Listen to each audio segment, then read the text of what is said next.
নমস্কার বন্ধুরা, আশা করবো সবাই ভালো আছো এবং সুস্থ আছো। দেখো, একটা নতুন রেসিপি নিয়ে এসেছি। নতুন না, এটা পুরনোই, কিন্তু আমি বানাচ্ছি। মুসুর ডাল সকালে ভিজিয়ে নিয়েছিলাম এবং সেটাকে আমি একটা মিক্সচার বাটিতে মিক্স করে নিয়েছি। এই মিক্সচার বাটিটাতে আগে আমি সর্ষে লঙ্কা মিক্সচার করে একটা অন্য সবজি বানিয়েছিলাম এবং সেটার মধ্যে অল্প পরিমাণে আমি সর্ষে বাটাটা রেখে দিয়েছিলাম।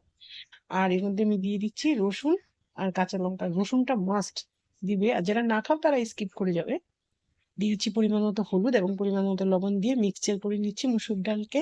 একটা অসাধারণ রেসিপি। যা বিশ্রী গরম হচ্ছে, এই সময় কোনো কিছু রান্না করলেও ভালো লাগে না, তাই ভাবলাম আজকে এই রেসিপিটা রান্না করি এবং তোমাদের সাথে শেয়ার করি। অবশ্যই ভিডিওটাকে লাইক, শেয়ার, কমেন্ট করবে এবং আমার পাশে থাকবে সবসময়। এটাকে কুমড়ো পাতা দিয়ে বানিয়ে নিচ্ছি। দেখো, এই যে কুমড়ো পাতার মধ্যে না শির থাকে, এইভাবে টানলে পরে কুমড়ো পাতাটাকে সুন্দর শিরটা চলে আসে। আর কুমড়ো পাতাটা যেহেতু একটু খসখসে টাইপের হয়, তাই এটাকে একটু নুন জলে ভিজিয়ে রাখলে সেই খসখসা ভাবটা চলে যায়।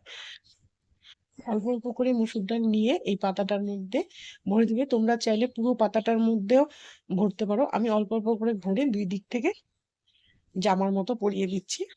খুব সুন্দর একটা রেসিপি এবং তরজলদি রেসিপি হয়ে যায়। এই বিশ্রী গরমের মধ্যে অনেক কিছু খেতে ইচ্ছা করে না, কিন্তু এইটুক টুকটাক জিনিস ডাল দিয়ে খেতে খুব মজা হয়।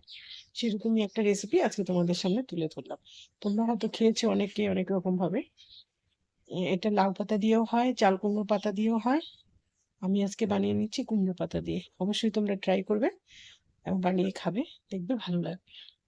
এইভাবে জামার মতো পরিয়ে দিলাম। আরেকটা দেখিয়ে দিচ্ছি তোমাদেরকে।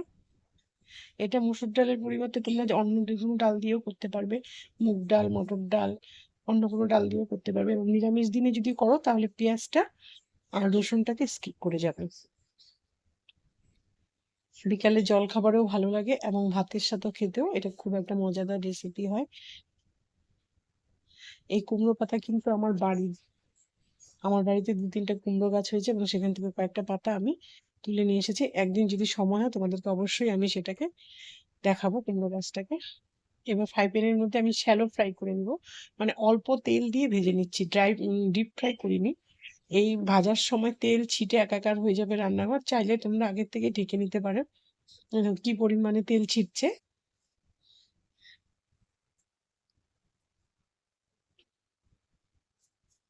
আজকে শিলিগুড়িতে প্রচন্ড গরম পড়েছে, প্রচন্ড গরম। তারপরে ওয়েদারও গরম, দেশ গরম। তার মধ্যে এরকম একটা হালকা রান্না আমি তোমাদের সাথে শেয়ার করছি। অবশ্যই ট্রাই করবে।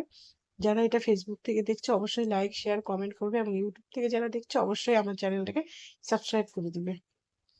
একদম 2 থেকে 3 মিনিটে হয়ে যাওয়া একটা রেসিপি, কোনো রকম ঝামেলা নেই। যারা এটা রেসিপিটা ট্রাই করেছো আমাকে কমেন্ট করে জানাবে এবং তোমরা কি পাতা দিয়ে খেয়েছো সেটাও আমাকে কমেন্ট করে জানাবে। আমি তো আজকে কুমড়ো পাতা দিয়ে বানাচ্ছি। অবশ্যই একদিন অন্য লাউ পাতা বা চাল কুমড়া পাতা দিয়ে তোমাদের দেখাবো। এরকম ভাবে কিন্তু অনেক কিছুই করা যায়। চাল কুমড়ো পাতা দিয়ে চিংড়ি মাছের বকরা, লাউ পাতা দিয়ে ইলিশ মাছ ভাপা, এইভাবে অনেক কিছু করে খাওয়া যায়। তোমাদের কাছে আমি এর আগে লাউ পাতা দিয়ে ইলিশ মাছ ভাপা দেখিয়েছি, ভাজাটা দেখিয়েছি। এটা হলো আরেকটা রেসিপি দেখাচ্ছি। তোমরা পাশে থাকবে, এইভাবেই যেন আমি এগিয়ে যেতে পারি এবং নতুন নতুন রেসিপি যেন তোমাদের সামনে তুলে ধরতে পারি আমি। এইভাবে হালকা হালকা হাতে নেড়ে নিবে এবং একটু সময় নিয়ে ভাজলে ভিতরে যে ডালটা কাঁচা থাকে সেটা একটু হয়ে যায়, কিন্তু খুব বেশি সময় লাগে না, ভয় পাওয়ার কিচ্ছু নেই। হয়ে গেছে, নামিয়ে নিচ্ছি। আজকে আমি এত গরম পড়ছে তাই মটর ডাল করেছি, আম ডাল আর এই ভাজা। রসুনটা দেওয়ার কারণে এত সুন্দর টেস্ট এসেছে এবং ভাজাটার মধ্যে মানে একটা এত সুন্দর স্মেল আসছে, বলার মন তুলনা নেই। আমি খেয়ে তোমাদেরকে দেখাচ্ছি এবং আমার এক্সপ্রেশন দেখলে তোমরা বুঝতে পারবে যেটা কতটা স্বাদ হয়েছে। সব কাজ সেরে আমি এখন খাবার নিতে এসেছি। খুব স্বাদ হয়েছে। আশা করবো সবাই ভালো আছো, সুস্থ থাকবে এবং সাবধানে থাকবে। Good day.